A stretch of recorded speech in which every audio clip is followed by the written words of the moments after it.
Hello, today I would like to introduce you to someone who has excelled in life. He is a linguist, novelist, and short story writer, philosopher, and professor. Dr. Harold C. Raley holds degrees in multiple subjects, including a bachelor's in English, a master's in foreign languages, and doctorates in humanities and philosophy. Named Distinguished Professor, he has taught languages, literature, and philosophy in American and foreign universities.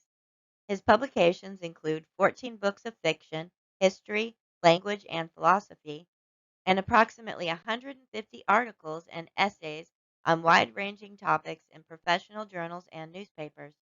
Now, here is Dr. Harold Raley to talk to you about Julián Marías, who was a Spanish philosopher and head of the Madrid School of Philosophy. Hello, my name is Harold Raley, Professor Raley, and I'd like to talk to you a little bit about the gentleman seated in the picture, Julián Marías, Spanish philosopher. Uh, there are many, my rationale in doing this is that even though there are many videos about Don Julián, as I call him, they're all in Spanish, as far as I know, and there's nothing in English. And so I would like to correct that to a certain extent by offering some comments about Don Julián, as I call him, a man I knew for 40 years or so, and with whom I collaborated on several projects, translations, books, articles, visits, letters. I have here in my hand, I'm holding up here briefly, a new book that's coming out called Radical and Empirical Reality. That sounds like a very heavy topic, but it's really articles about the other gentleman in the picture, Ortega Gasset, and Dr. Marías. They were, and I guess continue to be, the leading thinkers in modern Spain. Ortega was the older. He was also the mentor and friend of Julián. So I'll make some references to that as I go ahead. Marías was born, I call him Marías. He went by only one name in contrast to many of the many Spaniards and Hispanics who have two names they usually go by. Ortega y Gasset, for example, his mentor.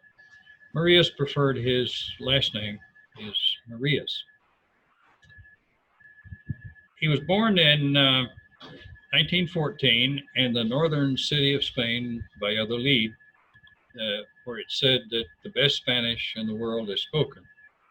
That may be true, but that could be disputed by several people, several countries, including Colombia, the uplands of Colombia, where they speak a Spanish that is delightful to the ear. But Marías always preserved the language of his town, even though he lived there only 5 years. And then his family, his father was a banker at that time, and they moved to Madrid, where he lived for the rest of his life, except for visits and 1 year of teaching and residence in the United States, in Boston. Marías was a prodigy. He began talking at a very early age, like maybe a year and so. And he taught himself, for example, French by reading his father's books on firearms. He simply remembered everything. He had a photographic memory. He remembered everything he read. He could recall it instantly. He remembered the names of everybody and their characteristics and traits and family and background. And it allowed him, among other things, to write rapidly and about many topics without having to go back to libraries such as you see in the background and check the references, as most of us would have to do. In 1931, Marías he began his studies at the University of Madrid, and a year later he met Ortega, who was called at that time the great metaphysician. Ortega had studied in Germany, was already well known for many great writings, and he was a masterful teacher, and Marías felt that he was very fortunate to be in his class. Up until that time, he had sort of hesitated or vacillated between science, in which he always maintained a keen interest, and philosophy. But after meeting Ortega and some other brilliant people at the university, he decided that he would go into philosophy. So that was his real calling. At that time, the faculty at the University of Madrid was probably as good as any in the world. They had Ortega, they had Zubiri, they had Morente, and several others who were well known for their writings and their teachings. For the 5 years that Marías was at the University of Madrid, that was the golden age of Spanish letters, philosophy, thinking. You might call it the second golden age because the writers of this period are often compared to the great classical writers of the earlier Spanish golden age in the 16th century.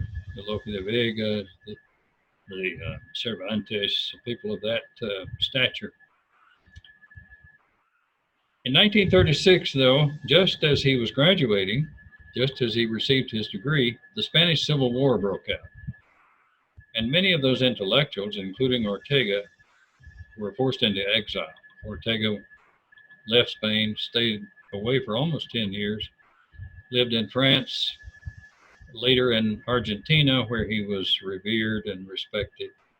And then he came back to the Iberian Peninsula and lived in Portugal for several years, being as close to Spain as he could be without entering the actual territory.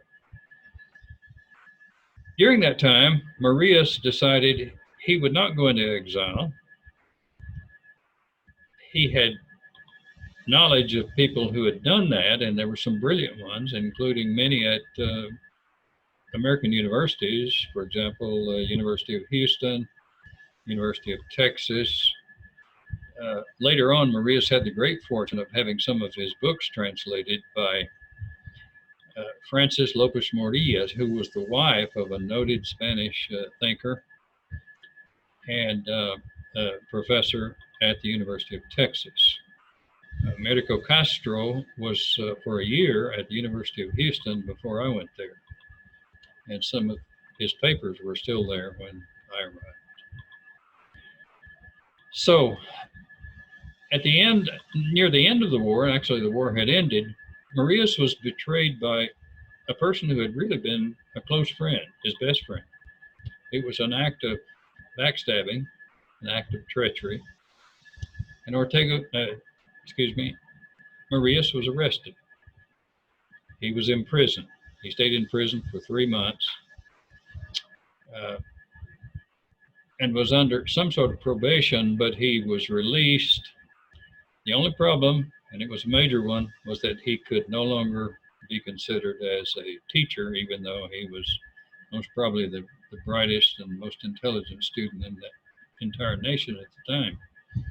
So for 10 years or so, all he could do was to write and teach private classes, tutor people who were preparing for finals, things of that type. Uh, not much money involved. He was very close to a lady that he eventually married. Her name was Dolores Franco Manera, classmate, a brilliant woman in her own right and an intellectual person. And she encouraged Marías to write a history of philosophy. He was all of 26 years old, not an age in which you write that kind of book normally. But as I said, he had a photographic memory. He had read everything he could get his hands on, and he was a book collector. Anytime he had extra money, he bought books. And so he ended up with a library, which is still intact, even now after his death. of many of first editions, books that are classics. And so there he was. He decided to do what Dolores, Lola, he called her, asked him to do. And he wrote this book, and it was published. It was accepted, even though he was not professorial stature at that time. And the book sold out in 3 days. Word had gotten around about how great this book was. Well, it was reissued time and time again. It's probably the most widely sold book of philosophy in the world. I know of none that has surpassed it in sales. Last time I checked, there were something like 80 odd editions and reeditions of that book. And it is a masterpiece. As I said, written at the tender age of 26, but it covered all of the history of philosophy back to the Greeks, through the Middle Ages, through the modern era.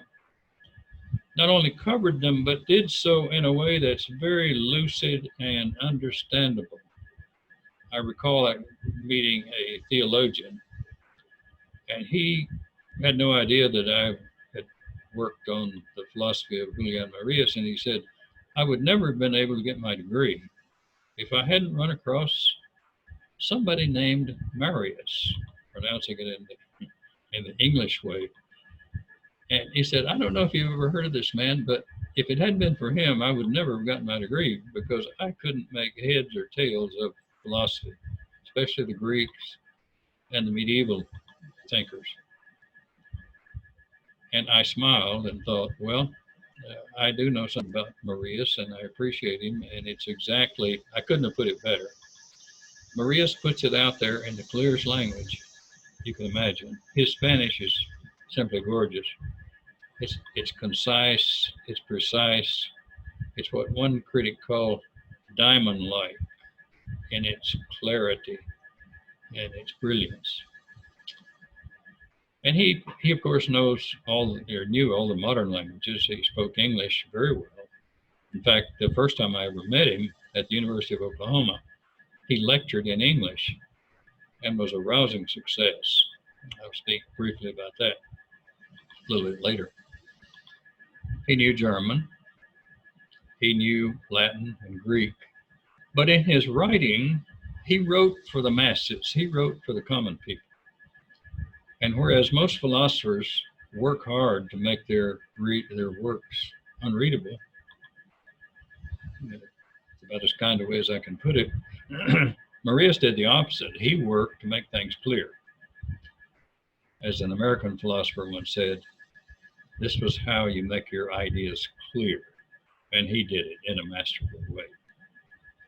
Great stylist. He became a noted journalist. He wrote on intellectual topics and had a wide following. In fact, his articles are even now being recycled. Many of them reappear.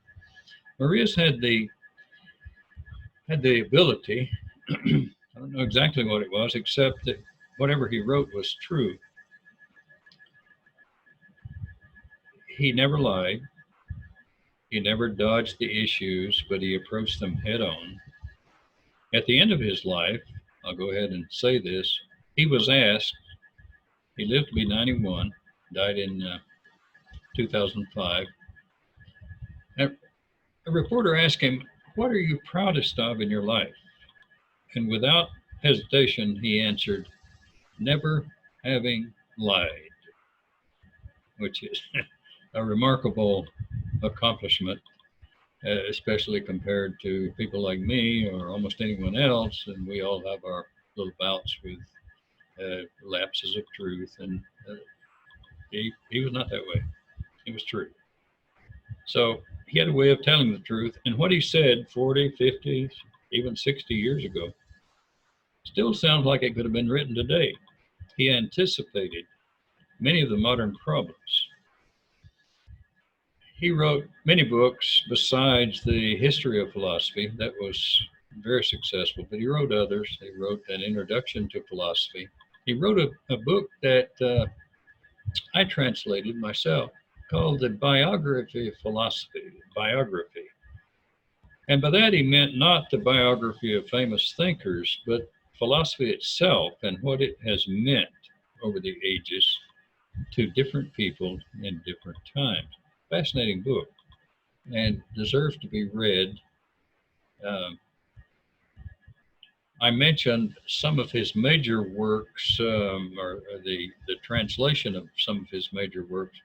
He had the he had the fortune, good fortune, unlike Ortega, his mentor, whose works were translated sometimes very poorly. It's almost impossible to translate a thinker like Ortega or a Heidegger in Germany because their language is so tied up to their concepts. Ortega wrote so beautifully that in English, if you try to approximate the style, it's a task usually beyond any translator. Unfortunately, I didn't have the task of translating Ortega except for brief items, short essays, things like that. Uh, Marias was fairly easy to put into English because it was clear, concise, and diamond-like, as I mentioned before. In 1951, he was finally able to receive his doctorate from the University of Madrid. He had written a dissertation on a French thinker, Father Guattari, and the book it had been made into a book and was published, already out in the public domain. But the university, that was run by some reactionary people at that time, withheld his degree, even though the book was accepted publicly and so forth. So they finally gave his doctorate in 51. He then came to the United States, and that was an adventure for him, and it broadened his horizons. He wrote later on sociology, and he always said that the experience of the American society taught him sociology. He didn't study sociology uh, as a formal doctrine. He said, I lived in the American society, and it taught me sociology, social structure. After that, he began a series of visits. He lectured, he taught at Wellesley, Indiana University, University of Oklahoma, lectured in probably 15 or 20 other American universities. He had followings in Brazil and Argentina, especially, as well as in other countries. He lectured in India. He lectured in Israel. And he wrote books about these places. He wrote two books about the United States, one in the 50s and one in the 60s. And those were eventually translated and made available. And what he said then, back in those decades ago, as I said, is still valid. He had a way of getting to the nerve, to the heart of a society, and he could do it seemingly at a glance. It seemed easy. He made the most difficult things easy, easy to say, easy to write about, and easy to remember. Ortega died in 1955, and Marias sort of inherited the legacy. Ortega had developed the theory of radical reality, the belief that life itself is the basic reality that should be the basis of philosophy. Human life's the most important thing around to us. And so he developed what is called a metaphysics of the human life. Metaphysics is simply a theory of what reality is, in spite of the sort of Latinized term. Well, Marias inherited that, and after Ortega's death, he wrote a very compelling book about Ortega. Uh, he had the same attitude about Ortega as Plato had about Socrates. Great affection, great respect, except in the case of Ortega, a mountain of great writings, many famous books. he went on, he wrote other books. In 1964, something happened that was really unexpected. He was he was accepted into the Royal Spanish Academy, and the government opposed it, but they had no real reason to keep him out. Marias was a model citizen. He minded his business. He wrote. He was a model citizen in every respect, so they couldn't legally prevent it. But nobody was happy in the Franco government about it. Well, from then on, Marias broadened his efforts. He wrote prodigiously, as I said, without consulting text. He had it all in his mind and at his fingertips. In 1970, he wrote a book, his most important book, which in English is called Metaphysical Anthropology. It's a scary title. I once asked him about that title. I said, Americans would understand by metaphysics something mystical that psychics involved in. He was mildly irritated at my comment, and he said, well, people need to learn what words really mean.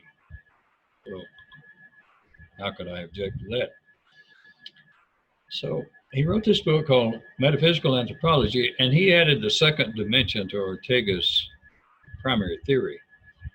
And that is, there's another structure. Life is the radical reality, it's the metaphysics. But then there's another structure that we're so used to that nobody notices it. It's the fact that the human person is also a structure of human life. For example, we're not surprised when we see somebody with two hands and two eyes and two ears and the normal things, and we just take it for granted. But that is the part of the human race that is, it's structural, but it's also adaptable. And it's also has its differences.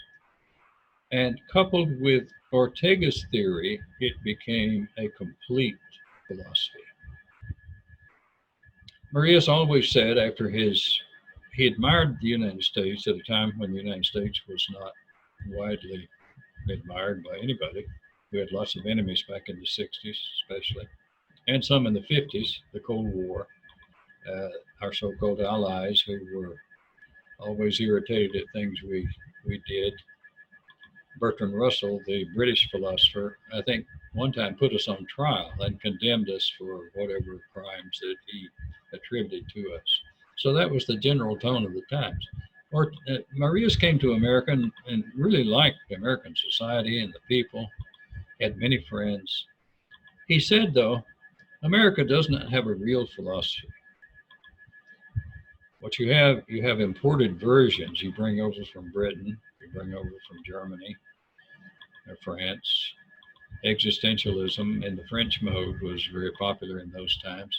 But he said you don't have a real philosophy yet, and you don't need one because you have what's called substitutes. You have, for example, a flourishing society. You have economic prosperity. You have a political system that's the envy of the world, built on concord and respect. Uh, that was a different age, of course. I won't comment about the differences between that and what we have now. So, uh, but he said a day will come. He was pressing. He could foresee things. A day will come when you will have real problems and you will need an authentic American approach to those problems. Well, the problems are here, but we still don't have an American philosophy. We're still studying the English or the Germans or the European models of philosophy and so forth, phenomenology. Um, they all have the years ago, 20 years ago, it was Derrida from France. And people were all gaga about Derrida. I don't know anything he said that's still repeated today. We had later on deconstructionism, chaos theory, and a whole bunch of other things, none of which really responded to the American situation. So we're still waiting. And that's one reason I'm doing these kind of things, to make Marías known, because the philosophy that he helped develop, and it's really the work of those two men, is the most complete philosophy that I know of. And here's the peculiar thing about it. Spain did not have, before these two men, any great philosophical tradition. So what they had to do, they couldn't go back to their own tradition, so they went to the general tradition, the Western tradition of philosophy, and developed something that goes back to the very beginning, incorporates all the good points. So it's a more central philosophy that you find in men like Marías. It applies to our situation. It applies to Europe, South America, many other places, and has a great deal to offer. So, as I said, that's one reason I'm doing this. So, metaphysical anthropology, which has a title that can scare you, is easy to read. It reads like a novel, and that's exactly the way Marías wanted it to read. He sent me a copy, which I still have, back in, I guess it was 1970. Still have it. It's a little bit ratty. I lost the cover in a hurricane and a flood, but I still have his signature on the book and a nice comment that he made. I read the book and read it poorly. He said, "Read it like a novel. Don't read it like a dissertation or a tome or a academic textbook. Read it like a novel. That's the way it's supposed to be, because life is a novel. It's a story." And he agreed with Ortega that in order to understand anything human, you really have to tell the story. That's why we put on tombstones the time, the year people were born, and when they die. It's kind of a minimal story, a minimal biography, if you will.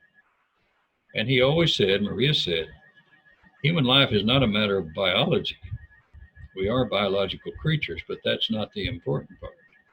The important part is our biography. Life is what we do and what happens to us as we do it. Compare that to the normal descriptions in philosophy about the nature of human life.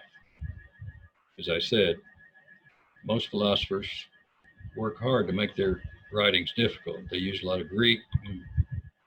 In this book, Marías goes to the common language for terminology, and that's why everybody could understand it.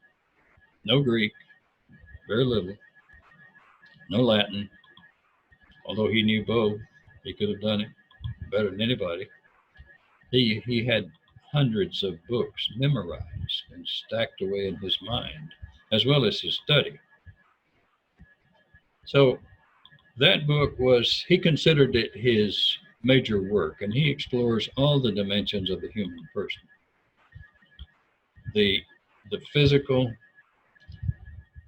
the mental, and in particular the relationships, friendships. He always said mankind is an amorous creation. Marías was a believer, a devout believer, but he was also a philosopher. He never allowed his religious convictions to interfere with his philosophical inquiries. But he had this idea, which seemed reasonable.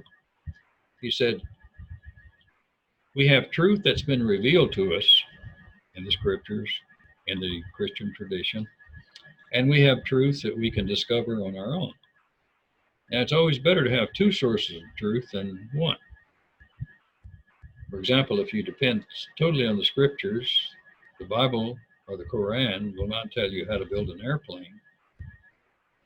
But in the case of Christianity, it provides the light by which we can discover how to build airplanes and do brain surgery and create new technologies. None of that is in the faith itself, but the faith itself is the light, and makes my way of thinking a good bit of sense. As the 70s progressed and it became obvious that the government was about to fall, Marías wrote a series, like 4 books that were bestsellers. everything he wrote was a bestseller. Amazing how popular he was.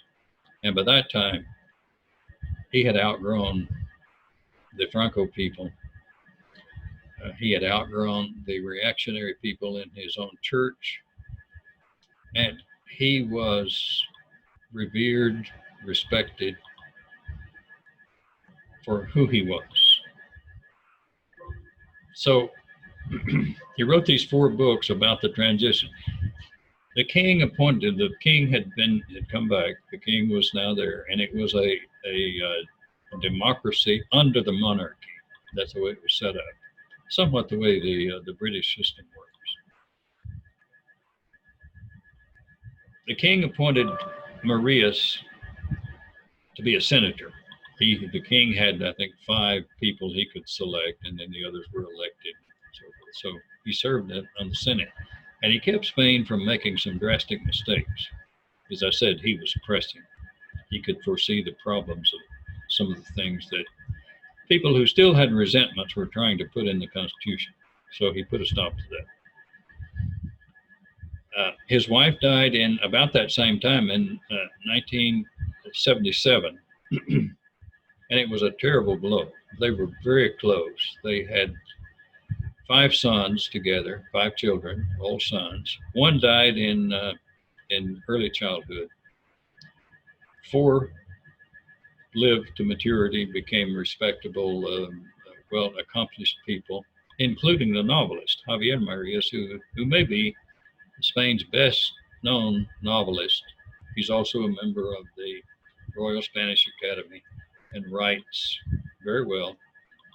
He apparently inherited talents from both parents in regard to his ability to write and so forth. So Spain entered the democratic age, and Marias then, after a year's suspension of his activities, he started writing again. But he said, I'm going to write only about the books that I have to write from here on out. He said, as far as I'm concerned, I'm ready to go because Lola has gone. So here I am alone. But he had a lot of friends and a lot of tasks. He wrote books on women. He wrote 2 on women, sort of with her memory in mind. Those sold very well. And then he wrote a book called Understanding Spain, which corrected a lot of historical misconceptions about what Spain really is. The British and the French had done a real job on Spain by attributing all kinds of horrible things to Spanish history, to Spain in its golden age. For example, the Inquisition. That one American minister a few years ago said that the Inquisition in Spain, the Spanish Inquisition, which was not really Spanish, it was from the Vatican, but that they had killed 10 million people, which sort of defies description because there were not 10 million people in Spain at that time. There were only, after all the expansion, all the exploration, and all the empire, there were only about 6 million people left in the entire country. So it's sort of hard to see how they could kill 10 million. He also rejected the idea of the mosaic. This is the old idea that Spain is made up of a tripartite thing, Christians, Jews, and Moors. There were Moors, there were Muslims. In fact, they ran the country for hundreds of years. But Spanish people always wanted to be Christian, and they fought to be Christian. They called it the Reconquest. They did not accept the domination of the Islamic world. And they finally, after almost 800 years, they pushed them out. And few of them have come back, but Spain has kept the situation under control better than their neighboring countries, Germany and France, for example, England. Because the Spanish have the historical experience of living with and confronting, sometimes peacefully, sometimes in warlike conditions. So anyway, this book was it was a masterpiece and well translated again by Frances Lopez Marias. She was a magnificent translator. So Marias, as I say again, had the good fortune to have had competent translators, unlike his mentor. And it's a shame that Ortega's great writings are not often appreciated because the English is not up to his standards. But that's another story.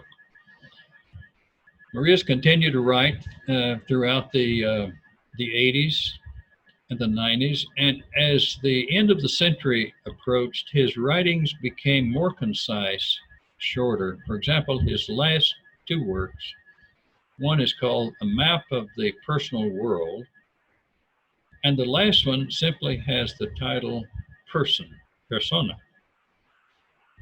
And these are just nuggets of truth.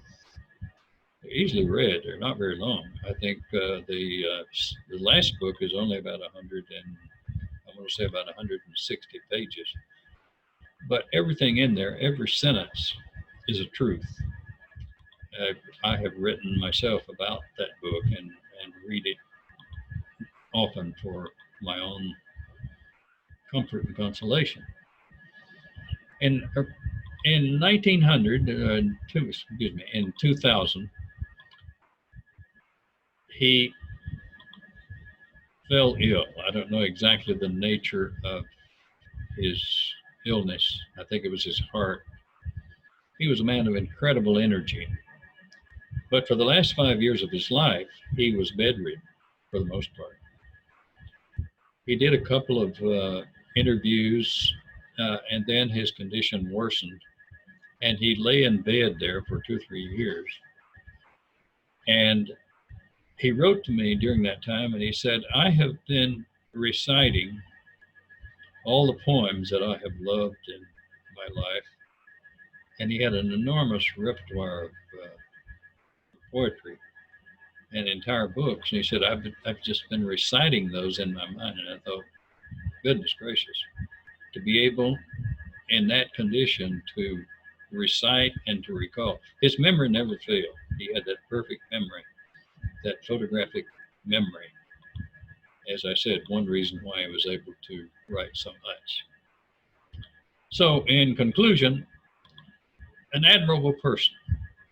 I told you before that he was proudest of the fact that, so he claimed, and so I believe, he never told an untruth. A man of faith, a man of philosophy. And because there are many good books about him in English, not all of them, some of his later works have not been translated, and they need to be. He is a person worth reading.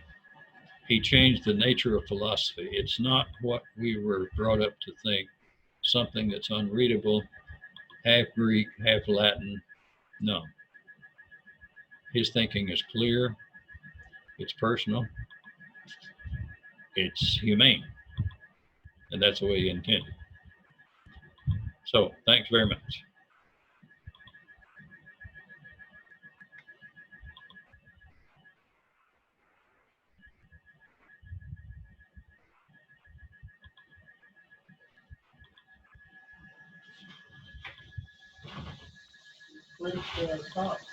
Hmm?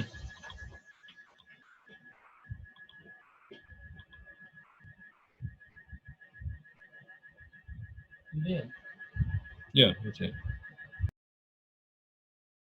We hope you've enjoyed this presentation brought to you by Total Recall Press. You can find Dr. Harold Raley's book at totalrecallpress.com, Amazon, Kindle, and Nook.